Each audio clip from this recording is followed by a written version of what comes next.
Hello and welcome to UK NBA. This is the 5th episode of the show. I'm Peter Wells. And I'm RyanHillback. And we'll be going through all the latest news today in the NBA from the last week. So get ready for plenty of action from us both. So we're going to be going through all the latest news. Ryan will go through that, a few injury reports as well to bring you. We'll also be going through a few key talking points as well later in the show. But might as well crack on with the news, right? Yeah, let's get on with it. Victor, I remember I had trouble saying this last time. Oladipo, I'm going to give it a go again. Victor Oladipo, he returns for the Orlando Magic. Good news for them. Great news for the Orlando Magic, isn't it? That sensational player last season really could help them, and they've had a decent start as well. They haven't been too bad. Well, usually they are the whipping boys of their conference, but they've performed admirably so far. Better than you expected, yeah. Obviously, I'm sure you're all aware by now, but Derrick Rose is out with a strained hamstring. We're going to talk about him a bit later in the show. I've got quite a bit to discuss regarding him. Missed another game the other night on Monday. He did, yes. David Lee is struggling with a hamstring problem. Also, he'll be out for until late November, rather. And of course, we are talking about the Warriors. Yeah, fun for them. They're a good player. And George Hill is struggling with a knee problem. His return has been pushed back to early December. He's a player for the Indiana Pacers. Got a lot of knocks as well. Indiana Pacers, obviously, that just adds to a huge injury list. Well, I think a lot of teams in the NBA at the minute have got quite an extensive injury list, especially the Lakers. But I'm sure we'll talk about that later. But, Dwayne Wade, he's suffering with a hamstring problem. He missed the first game of the season versus the Hawks. Yeah, and missed games since then. They've obviously lost 2 of them games. Won against the Brooklyn Nets the other night, which was a great win. Of course, he's a Miami Heat player, judging by the fist pump from Pete. Yeah, and a couple more at the end there. Aaron Gordon for the Magic as well. He's out indefinitely with a fractured foot. We've got no time scale on it at the moment. No. But it seems like a bad one. Draft pick, a high draft pick this year, so that's a big blow for Orlando Magic. And Ryan Kelly is struggling with a hamstring problem that's set to keep him out for 6 weeks. Another LA Lakers player injured, which is just seems to be summing up their season so far. Is that as many points as they had injuries? That would be flying, wouldn't they? Yeah, they'd be right up there with the Grizzlies.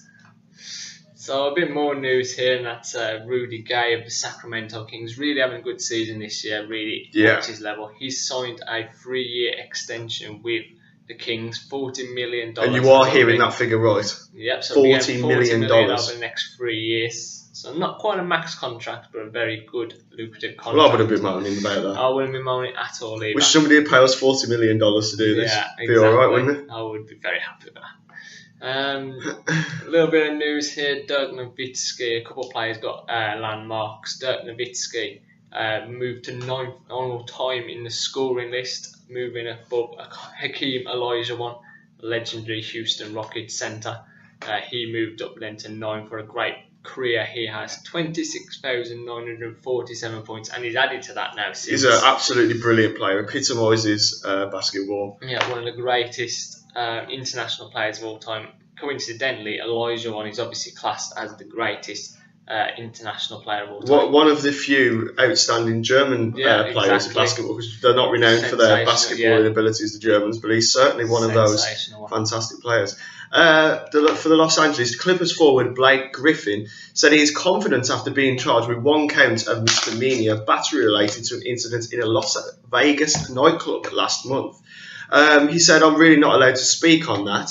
He said that before the practice on Thursday, but I'm very confident in the situation, so once I can, I will. And of course, he was saying once he can talk about it, he will. Griffin said being charged wasn't scary, but he instead wished it wasn't hanging over the team. Obviously, it's likely to be causing the Clippers problems with this sort of incident overshadowing their impressive run at the moment in some aspects. It's a tough blow for them. Luckily, there's nothing happening at the moment, so Blake Griffin is on the court at the moment doing what he does best, and that's play basketball, and hopefully we'll see that for the rest of the season. Hopefully this won't be too much of a distraction.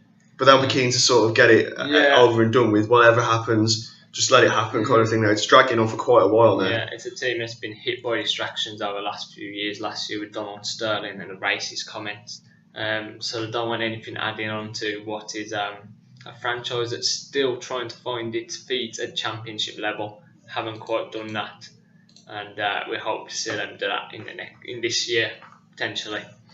Charlotte Hornets forward Michael Kidd-Gilchrist has been diagnosed with a stress fracture in his right foot.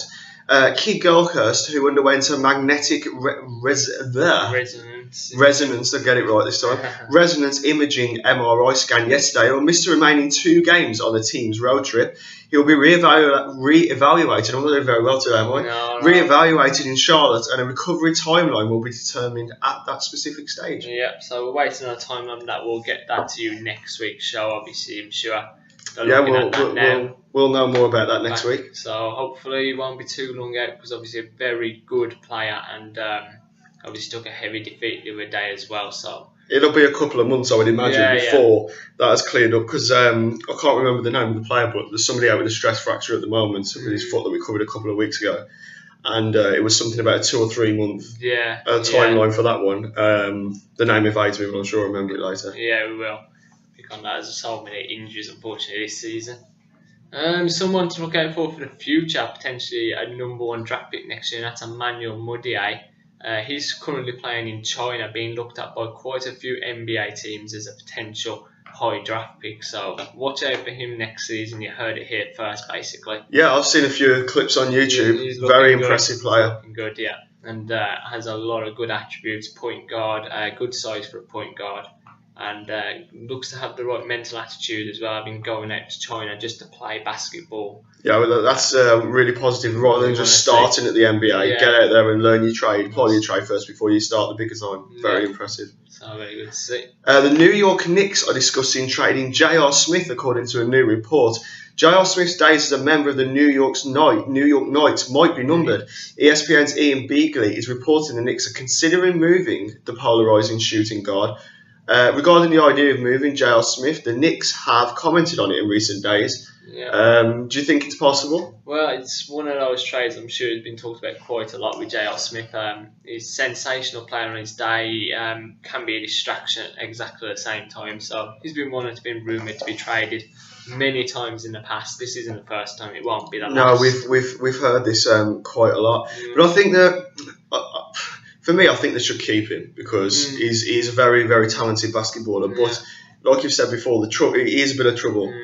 And sometimes maybe the Knicks might think about washing their hands with him, or will they keep him? I think the case is you probably don't want to move him specifically because of the scoring he helps with Carmelo Anthony. But you've got to start rebuilding now because the Knicks are just terrible right now. They're not having the best of runs, are they? They're not enjoyable to watch. You can't enjoy watching sluggish, the games.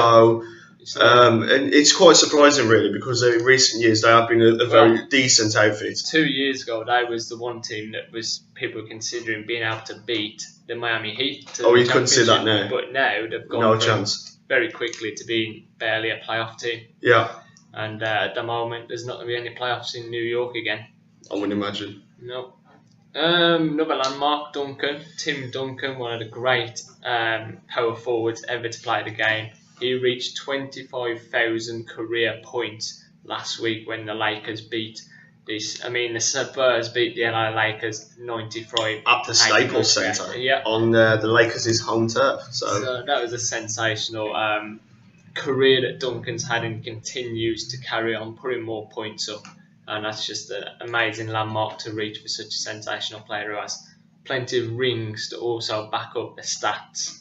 He's not just a stat man, he wins championships as well, and that's what Duncan's done throughout his career. Yeah. I think he can continue to do that. LeBron James, great news from my side, the Cavaliers. He hit 41 in the win against, who was that against? The Boston Celtics, yes. Against the Boston Celtics. So impressive stuff for LeBron James. Struggling with a bit recently. He had a dip in form. Yeah, started off bad. He's got last week, obviously the Eastern Conference Player of the Week. We've got him in our team of the week. We'll talk about that a bit later. We do. You have to put him. It's difficult to have a complete show of UK NBA without mentioning LeBron James in some capacity. He's a star player. He's the epitome of what is the NBA right now: the athleticism, the speed, the power. On a good run. They lost the other day at home to the Nuggets, which is a bit of a surprise considering they beat the Nuggets the other week, a couple of weeks ago as well. Yeah. So it's an interesting development in Cleveland, but that was a big win, and he's always had success against the Celtics. Well, they're his team, aren't they? Every players sometimes like playing against that specific team, and the Celtics appear to be the team that LeBron loves to play against. Yeah, I remember the game he had with Miami Heat. Miami Heat were 3-2 down in the playoff series, went to Boston, had a career game there, and had I remember it well, to go through 4-3 in the Eastern Conference Finals, where they won the championship that year. So he's had sensational games before at the Boston. Celtics must be sick of the sight of him. No, must be. I can imagine they are. So that was another great game. We'll get on to that in a bit, the Derrick Rose situation, but just a bit more news from Cleveland, and that's they set a record, hitting 9 3-pointers without a miss versus the Hawks last week. That's some record, isn't it? Yeah, it's a type. Well, before the season, we thought this would be the type of offensive play that we saw from the Cavaliers, and but I don't think many people would have predicted 9 without a miss. That's fantastic. That's impressive. Yeah. Now we're going to move on to something that's been bugging the NBA for a few years. It's come up again now, and that's the cameraman problem. And the cameraman being behind the basket, very close to where the players would be landing. And unfortunately, we had an injury problem with James Johnson of the Toronto Raptors, who has got a sprained ankle. Luckily, not too serious, but it could have been more. It's a situation that's dominated the headlines in NBA in recent years. It's the position of where the cameramen are. Of course, there's two sides to this. There's two sides to everything. Yeah. But one of the sides is that the closeness of the cameras and the way that the sport is filmed makes great viewing for the supporters. Yeah. But then on the other hand of it, you've got player safety, which should be of paramount importance to the league. Should the cameramans move, in your opinion? I think they should, yeah, because you've got the high-tech cameras now, so you don't need to be that close to the game to get the perfect pictures nowadays. And I think in every sport it's all about safety. They do things on the court to help the player's safety. I mean, you can't foul somebody when they're in the air now. It's, of course, yeah. It's a flagrant. And yet we're not doing anything to help the safety we've solved for the cameraman problem, which is where if they carry on running through, they can't stop. They could tread on the cameraman's foot. Land on the cameras. Well, you never know what kind of. I mean, we're only talking about a minor hamstring, minor ankle problem. Excuse me, at the moment. But it could be a lot more severe. A lot worse, yeah. If this situation isn't rectified, so maybe like a balcony could be built around the stadium, and the cameraman could be situated in there. It's got to be something that could easily put apart, where, or if they just move them further back, whether they put them somewhere else where. Maybe they could bring the fans further forward and have the cameramen in a kind of section. Yeah, because the fans are quite away back, aren't they? Yeah, so they have to push them further back in that situation. But like I said to you, would there be more uproar had this happened to Kevin Durant, LeBron James, Derrick Rose? I reckon it would be. I reckon it would be much more publicised. Yeah. Talked about in a lot more extensive detail. The people in charge of the NBA, they're probably paying closer attention to it. But because it's a lesser known player, shall we say, without being disrespectful to him, a good player, but lesser known in the category, not in the Derrick Rose, LeBron, James, Kevin Love category. It's not as high profile. Exactly. So what do you think about the cameraman situation? Stick that in the comments. That would be quite interesting to hear what you guys think about that. How you think you can resolve it as well? Because obviously there's a lot of suggestions to stop it. But how do we resolve it to make sure the cameramen are still there? Obviously, would you have to redesign some of the stadiums, which is going to cost a lot of money? Well, I'm sure the NBA isn't short of the dosh. No. With players' contracts that they dish out, so I'm sure they'll be able to find a financial resolution to the situation. Yeah. So we'll move on now to the Derrick Rose situation. Yeah, this isn't one that you can kind of summarise in one sentence, is it really? The Derrick Rose situation is after wrestling through a minor sprained ankle, Rose came under criticism for not playing through minor injuries to help the team. Rose's badly timed response on the day dedicated to the troops of America. You remember that he did issue this statement on the day of the troops of America, the day dedicated to their armed forces. He claimed that he didn't want to be feeling sore when his career was over, and that was why he was allowing his body to heal. So he obviously, people say he could have played through the pain barrier, but he decided to have the rest, which is what has caused the controversy. He just didn't want to live with the consequences after retirement. This has brought everybody's been talking about this, haven't they? Yeah. It's brought responses from people all over NBA, his teammates. They've defended Rose's comments, saying he had been misunderstood, that he was doing what was best for the team. So the Derrick Rose saga continues. But what do you make of that, Pete? Well, it's a hard one to really comment on because you've got to understand from probably a PR point of view, he's trying to put it across as I want to rest my body because first and foremost I want to be fit for the playoffs, which is a good point. If he just put it like that in a PR way, but he's come out, he's been completely honest with the fans and the media. He come out and says, you know what, I'm doing this for myself in a way, and I don't want to be sore after I've retired. Yeah, really, it's why PR people are there. They're there for you to construct your responses for the media, and so people don't have this conversation. Because if you just come out and said, I'm resting to be fit for the playoffs, exactly. We'd all be like, oh, fair enough. We probably wouldn't be having this conversation. But the fact that he said, I don't want to feel sore after retirement is kind of probably a bit selfish. Yeah, many ex-NBA players have come out, especially Charles Barkley, saying it's a stupid comment from Derrick Rose because he says, you know, to earn the money that you have, to be given the opportunity, those injuries after retirement, all NBA players will have. They're going to be sore after retirement. It's part and parcel of the beast. So they always say it's worth it. Like. The money they make, the fact that they got to play the sport they love. So the adulation from the crowd. It's worth it. Shows like this. I mean, you go around places in America, if you went, it'd be the same over here with football especially, but over in America when they're playing basketball, you'll see kids on these basketball courts. They'll probably have ankle sprains, sore exactly, knees. and they'll play on, won't they? I mean, I can understand where he's coming from, if I'm being honest, but that doesn't mean I agree with it. I understand the point he's making. I understand where he's coming from. Yeah. But the fact of the matter is, he's paid handsomely to represent you guys, the fans, and he should play through the pain barrier. There's no. In my opinion, there's no debate to be had, but obviously we do have to have the debate. I certainly agree that the coach should rest him at times to time. I think we saw that with Dwayne Wade last year, didn't play him in back-to-backs. It didn't particularly pay off in the finals, but it helped Miami get through to the NBA finals. Absolutely. There's got to be a balance there. You need to rest these kind of players, but at the same time, well, it's one of them, isn't it? A lot of players want the opportunity and they will play for the pain, but Derrick Rose is an absolutely world-class player. And maybe in a way he's been given the right to come out and say, you know what, I'm going to rest a little bit, you know, because he's such a good player. Is he given that right to? I don't necessarily think that just because you've got a lot of ability that you can sort of separate yourself from the other players and put yourself in different categories. Almost putting yourself on a pedestal by saying I'm better than other players that play through this injury.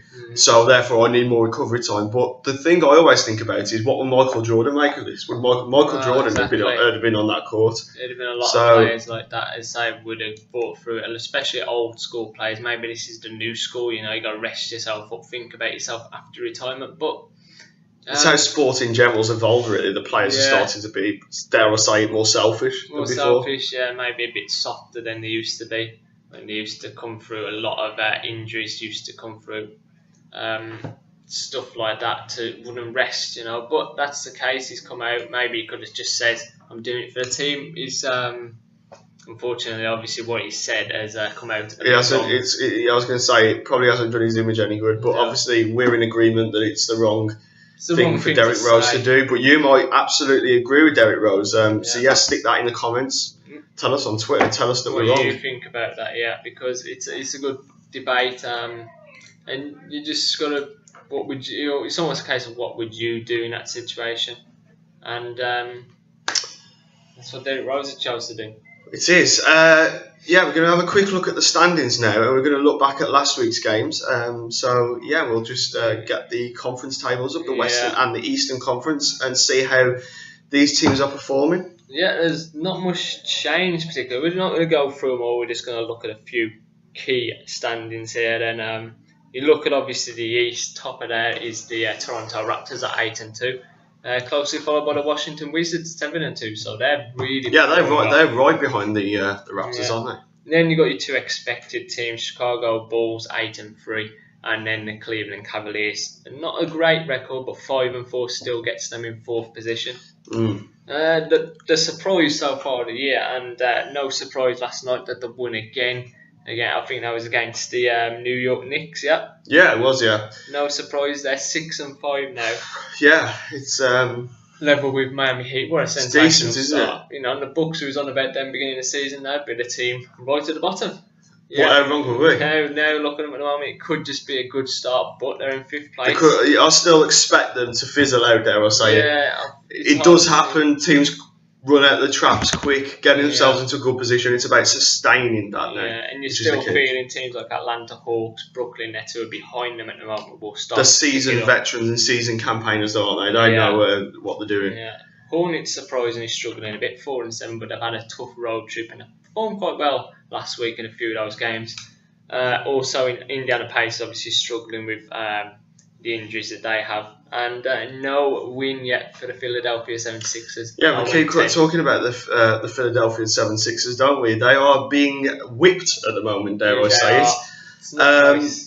It's not good to see, but if you remember, we talked a couple of weeks back about their owner might be selling the club, and who knows, more money could maybe. I hope for them that there's some kind of regeneration of that team. So, in a way, something has to be done because it's painful to watch. But having said that, though, we did speak last week about how they've performed fairly admirably. They've performed well. And they've been very unlucky in some of the matches to lose. But it's that kind of, once you get into a rut, you keep winning, it's a difficult habit to break free. You see, with last week, they lost by 53 points to the Dallas Mavericks. And that was a smashing, wasn't it? That was the next night, they only lose by 1 point to a team with returning Beverly and Dwight Howard, and obviously James Harden still in. Houston Rockets, they only lost by a point in that game. They're so inconsistent, it's ridiculous. It is, yeah. They'll have some amazing games, but some terrible games, and that's been the route to their season. One team that hasn't had any terrible games so far is the Memphis Grizzlies at 10-1. Brilliant. What a start, their coach is performing miracles with that side. I think, did we make him coach of the week a few weeks back? We had Steve Kerr last week. I think I'm going to be putting him in the coach of the week this week. So there you go then. We've dealt with coach of the week. It was a close call last week between those two. Yeah, you're going and we've got to give it to the coach of the Memphis Grizzlies now because they are on fire. Form, And up there as well, just showing the level of brilliance in the Western Conference. 9-2 Houston Rockets, 8-2 the Warriors, 8-3 the Blazers and the Mavericks. Sensational, those teams. That is a fantastic conference, and try calling that because I'm having trouble doing it. I can't do it because there's so many teams that you almost feel like there's several teams that are almost guaranteed places, and then there's going to be about 5 good teams, I think, 4 or 5 good teams that are going to miss out. And you always get a dark horse as well that you don't really expect to be up there that ends up being up there. So it's really a tough one to call. Looking right now, the Pelicans in 6th ahead of the Spurs. It's been a bit weird for the Spurs, hasn't it, this season? I mean, last season's champions, quite convincingly last season's champions. They're struggling by their standards this year. They've had 2 good wins this week, beat the Clippers and beat the Warriors, which is fantastic. But as you say, they have been struggling a little bit, haven't quite found that form. They lost at the weekend to Sacramento Kings, are absolutely fantastic so far, yet find themselves in 9th place. So that just sums up the conference. That just sums up the quality of that conference, to be beaten by a team in 9th place. I don't know how the Sacramento Kings are in 9th place, to be fair, when you've got players like Rudy Gay. I mean, it's a bit difficult to understand what they're doing down there, but I'm sure that'll change. And obviously struggle, then you've got a bit of a dip between like the Nuggets, OKC, Timberwolves and the Lakers at the bottom there. The Thunder are really going to find it tough. They're going to get Kevin Durant. They're going to get Russell Westbrook back in a few weeks. I think they might experience an upturn in fortunes once those 2 epic players, epic is the only word for it, especially Kevin Durant. I mean, no T-shirt today, but we know your admiration for Kevin Durant. Yeah. But the problem is they're going to be too far behind. This is a great conference, and will they be too far behind? They're already a few games behind. They'll have to be playing catch up. But I mean, if you've got players like Durant in your side, then there's hope. Let's say. I'm going to find it tough, and be honest, I don't think they're going to make the playoffs this year. I think they'll struggle to make the playoffs. Yeah, I think they'll just miss out. I think it'd have been a completely different story if Durant and Hayward were there at the start of the campaign. But it's you know, when you look at the, it's just difficult without those two, isn't it? The top 5 teams are at over 70% winning percentage right now. And you can't. I mean, of course, people will slip up, but not to the effects that the OKC can get themselves back up there. They'll need to see that top 5, top 6 really slipping up for them to be within a chance of playoffs. And obviously, worst thing for them, the teams that are in 8th and 7th at the moment who aren't performing particularly that great are the Clippers and the Spurs. And they're no mugs, are they? They're dead certs for the playoffs, basically. So they're going to really find it tough. They're going to go probably over 70% winning percentage once Kevin Durant and Russell Westbrook is back. But strange things have happened before, you never know, and it would be a great story.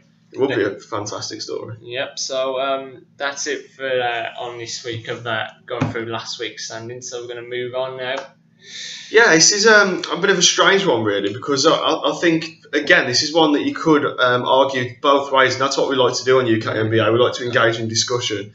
Is the panic in Cleveland with the Cavaliers? Because, well, okay, they've been breaking records with regards to the points, the 3.9 3-pointers, and LeBron James performed well the other game, but it's been a bit mediocre and a bit pedestrian. Yeah, lost. They went on a 4-game winning streak. Then before this show was aired, they lost to the Denver Nuggets. So again, he's panicked back on in Cleveland. Obviously, it's hard to tell right now. You can't really feel a panic in the Eastern Conference because it's not the highest level. If it was in the West, I'd be thinking big panic. It would be a worse scenario.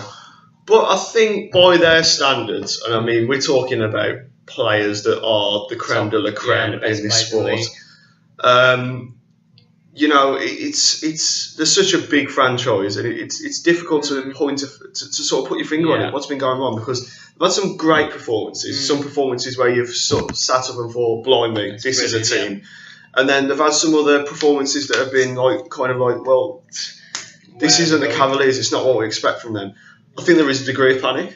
There is a degree of we need to take stock about what's happening, but at the same time, I think that they've got enough quality to be able to, you know, make themselves. There's some odd decisions on the coaching staff as well. I saw the other day against the Nuggets. They started Sean Marion at shooting guard. Yeah, well, I thought that was and left Dion Waiters on the bench. Well, first of all, Sean Marion I thought was supposed to be the backup to LeBron James that shoots small forward. Yeah. Dion Waiters and Kyrie Irving have got a great partnership, been playing together for years. They work well as a unit. But I can only I remember seeing that, and I could only think that something must have gone on behind the scenes. Maybe an argument with the coach, or maybe he wasn't pulling his weight in training, or you don't know, do you? If it was a tactical ploy, well, it's a very odd tactical decision. It was a tactical ploy that backfired because they obviously lost that game, and Dion Waiters did do well off the bench, but obviously for me, not a bench player. He's got to be starting, and it seems to be an odd one. What their goal is, they're not going to be going for just playoffs or just home court advantage in the first round. They want the top seed, and the way the Raptors and the Wizards are going, the way the Bulls are going right now, they've got a tough task, and they have to put together the kind of streak that LeBron did with Miami to really secure that Eastern Conference this year. So it could be a tough one. I think the panic won't be over in Cleveland until they win a championship. And how long will we be waiting for that? We don't know, do we? This year's a potential one, but there's so many good teams, especially in the West. It's a tough one in the East because obviously with the Chicago Bulls doing so well and the Raptors are such a great team now. It could be tough, and ultimately it's only going to get tougher as the years go on. Yeah, people think any team with LeBron James is guaranteed to win championships, but I can't see it myself in a minute. So it's going to be interesting. I think they're still good on for the final, although I'm probably looking at Chicago Bulls at the moment as being it, especially if D Rose is fit. But at the moment, it's an interesting one. You've probably got your own opinions on this as well, and you can leave them at the bottom. Yeah, please do. We encourage that. Because this is the kind of thing, is there a panic in Cleveland? They are a playoff team, still top 4. But is that good enough? Is that what Cleveland fans want? They want to be number 1. They want to see them dominating. And we're going to have to wait to see. Right, so we concluded that a slight panic, but not enough yet to make not enough for them to be really worried. No. Let's chat about Cousins now, shall we? DeMarcus Cousins. Yeah, let's chat about him for a bit. Completely transformed. Absolutely. He's always had the talent. He's been one of my players I've always looked out at as a player that's got so much potential, just never really lived up to that. This season is with the team finally seems to be gelling. Darren Collison's really helping out on the point guard position.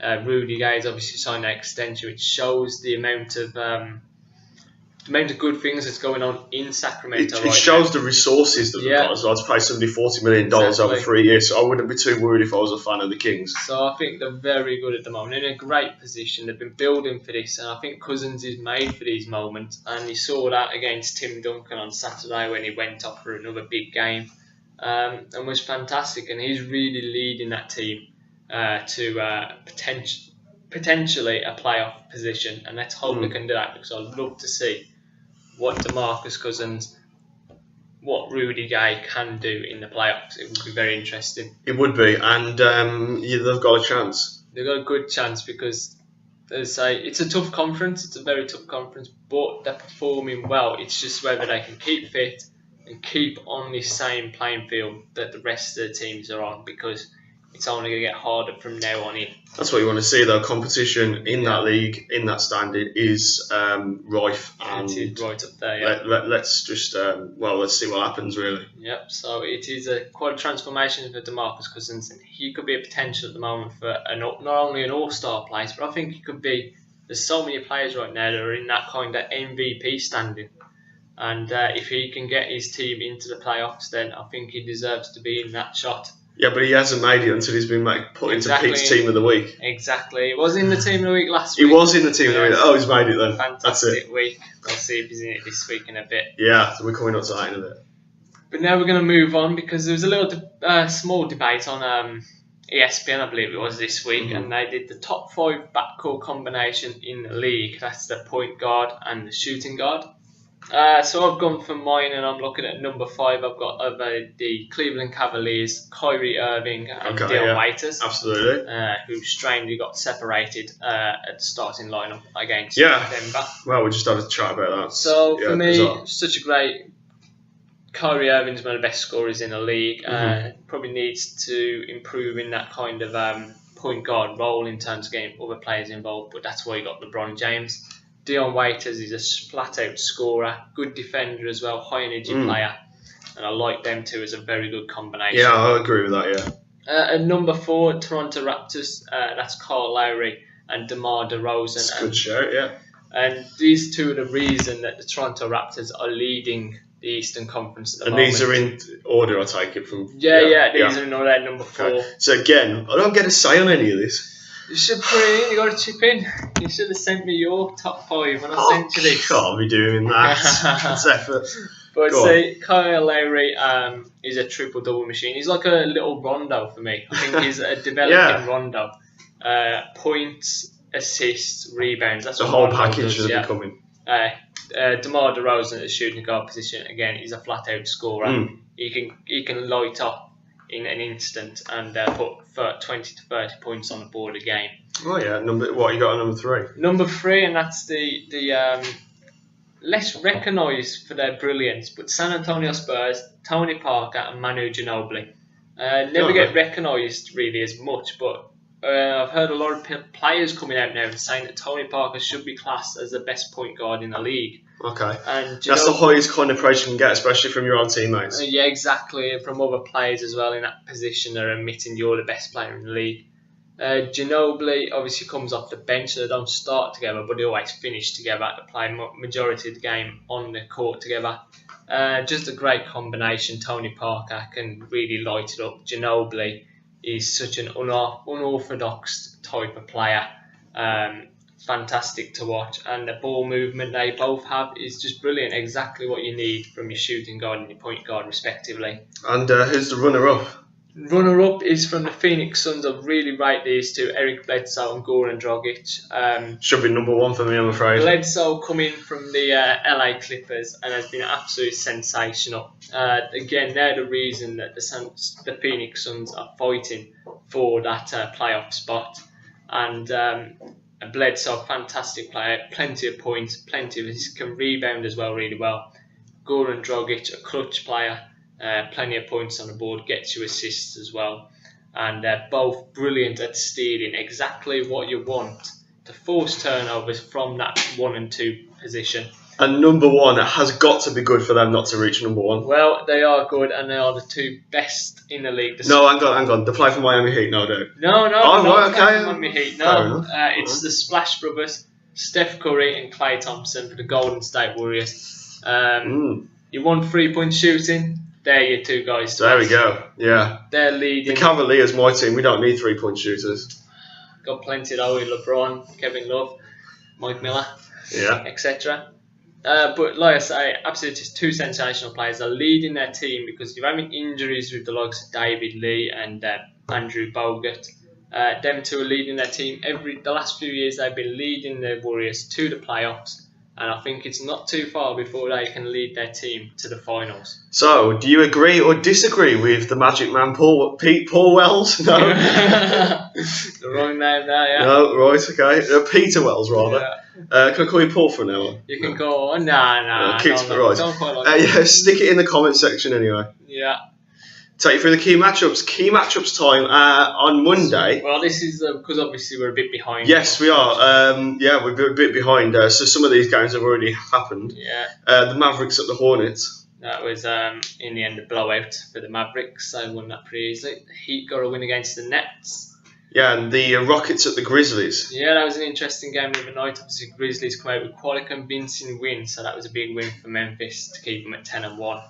And on Monday as well, we had the Bulls who were at the Clippers. Just watched that this morning. The Bulls got a very, very convincing win. They were impressive. No D Rose, no Pau Gasol, and but they still made light work of the Clippers. Yeah. The Pelicans were at the Kings yesterday. Yeah, that was would have been an interesting game. Obviously, Pelicans lost on Monday to the Blazers. Bounced back, I do believe, with a win last night. And I predicted the Kings to win that one, so it was an impressive win for the Pelicans. Tonight, my team, the Cavaliers, host the Spurs. That's a big game. LeBron against the Spurs again. Something's got to give, hasn't it? Something has to give, yeah. That could be a potential finals matchup as well. Looking on to Thursday, the Bulls are at the Kings. Yeah, interesting one. Friday, the Bulls are at the Blazers. Yeah, we've got all the Bulls going in. This is a massive schedule for the Bulls. They've only got 1 win in LA.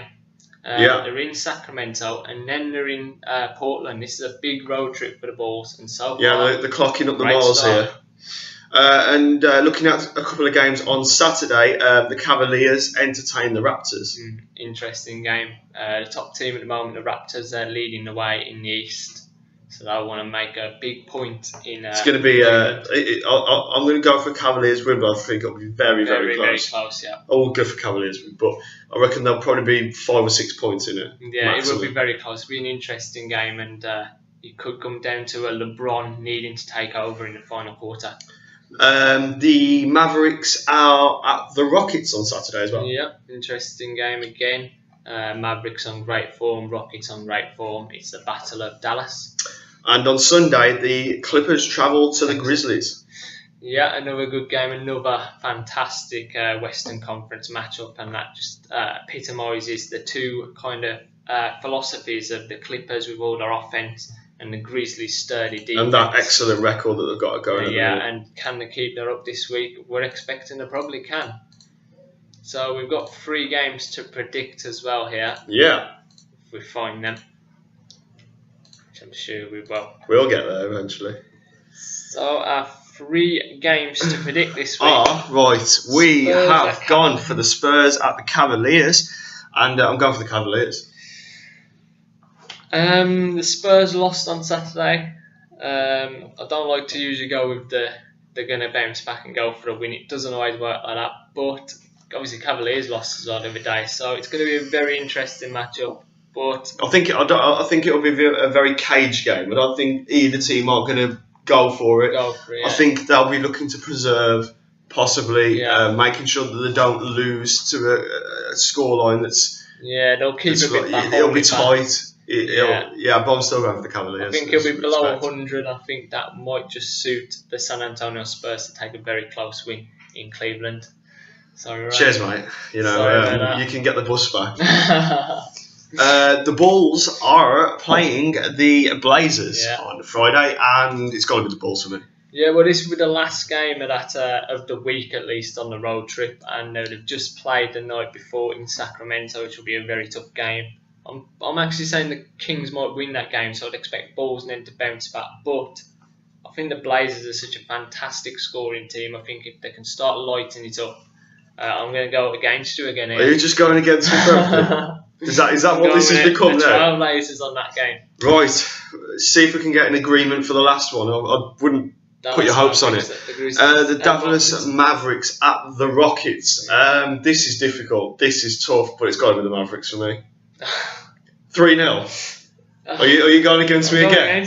I'm going to. It's in Houston. If it was in Dallas, I'd go with Dallas, but it's in Houston. I'm going to say the Rockets are going to win. Well, we can't get more opposite than that, can we? But this just shows how good these games are. It just shows how tight the NBA games are, because I mean we're in absolute disagreement on all three games.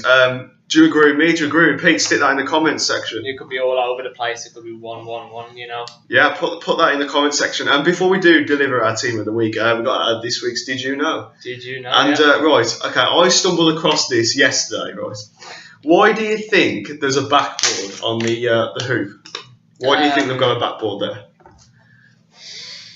Well, I'd imagine it'd stop the fans stealing the ball. I'd imagine. Sort of. It's not far off. It is to do with the fans. Yeah. Say 30, 40 years ago, when the backboard in certain parts of, I mean, I think America's had the backboard for quite a while now. Yeah. But before the introduction of the backboard, fans used to tamper with the ball. So if, say for example, the Cavaliers are playing Miami Heat, just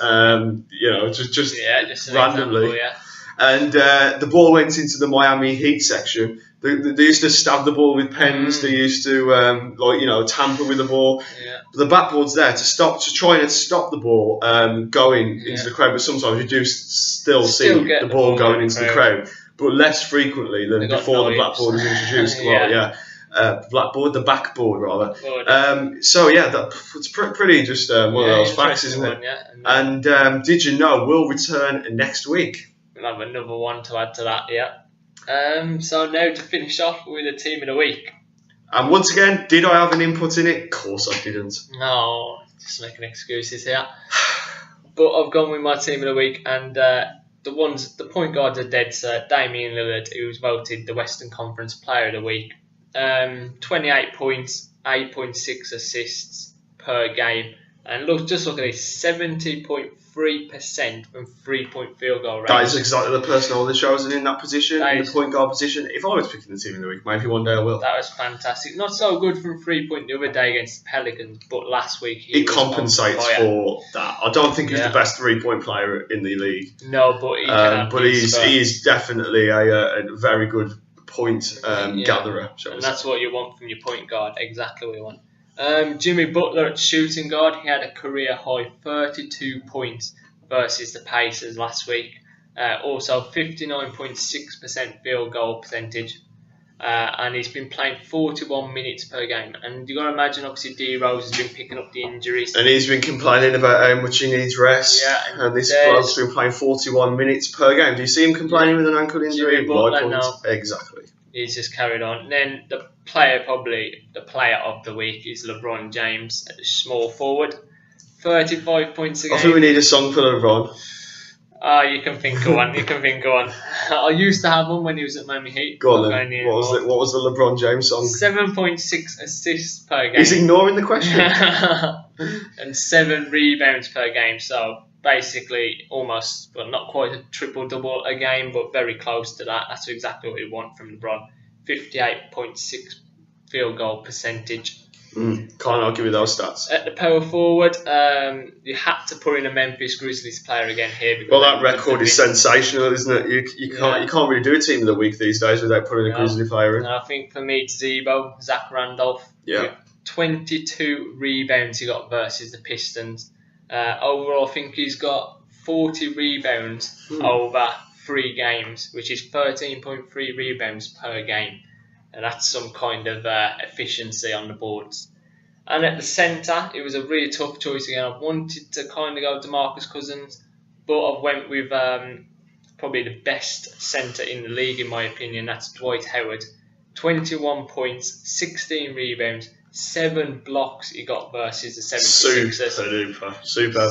And we were mentioning earlier about Cousins' transformation. We were saying, how can you leave him out of the team of the week? Well, Dwight Howard, that's how you can do it. That's how you can do it, yeah. 11.6 rebounds per game last week.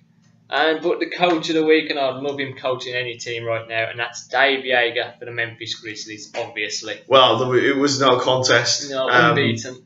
So that's the coach of the week. And again, I mean, we encourage audience interaction and participation. Yeah, please put so comments. If you disagree with Pete's team of the week, Pete's coach of the week, or anything Pete said, because what have I done? I mean, I'll just do it to back up the numbers. But no, seriously, if you are in agreement or disagreeing with any of our points, you are more than welcome to tell us on Facebook, on our Twitters, which is on the bottom. Yeah, I've been RyanHillback. I'm Peter Wells. Thank you for listening to episode 5 of UK NBA. Episode 6 returns next week, and take care. Bye-bye for now.